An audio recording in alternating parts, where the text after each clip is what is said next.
สัพเพสังสังฆภูตานังสามัคคีวุฒิสาธิกาความพร้อมเพรียงของปวงชนผู้เป็นหมู่ยังความเจริญให้สำเร็จคำว่าสามัคคีหมายถึงความพร้อมเพรียงกันความเป็นอันหนึ่งอันเดียวกันความห่วมแห้งห่วมใจกันความมีน้ำหนึ่งใจเดียวกันอันนี้เรียกว่าความสามัคคีบุคคลทั้งหลายที่อยู่ร่วมกันเป็นกลุ่มเป็นก้อนเป็นสังคมบ่ว่าจะเป็นสังคมขนาดน้อย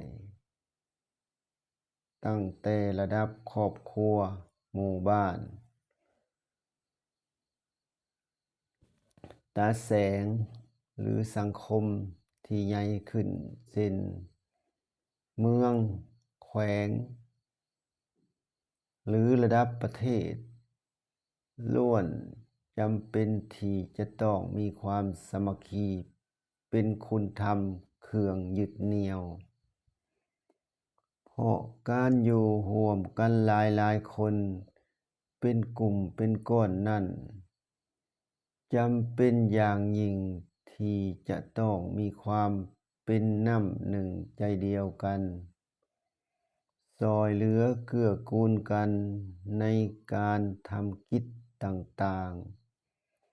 ๆบ่อย่างนั้นงานของกลุ่มคนนั้นก็จะบ่สามารถสำเร็จได้เพราะถ้าต่างคนต่างแยกกันบ่มีไผช่วยไผบ่มีไผช่วยเหลือกันต่างคนต่างอยู่เมื่อมีกิจที่จำเป็นต้องใช้คนหลายก็บ่มีไผช่วยกันเช่นนี้งานนั้นก็สำเร็จบ่ได้แต่ถ้าทุกคนในสังคมเดียวกันหรือในกลุ่มเดียวกัน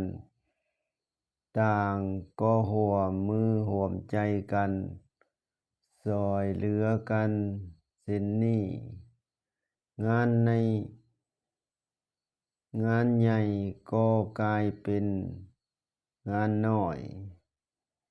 งานยากก็กลายเป็นงานง่ายเพราะทุกคนช่วยเหลือกันแล้วความสุขความเจริญก็จะตามมาอย่างแน่นอน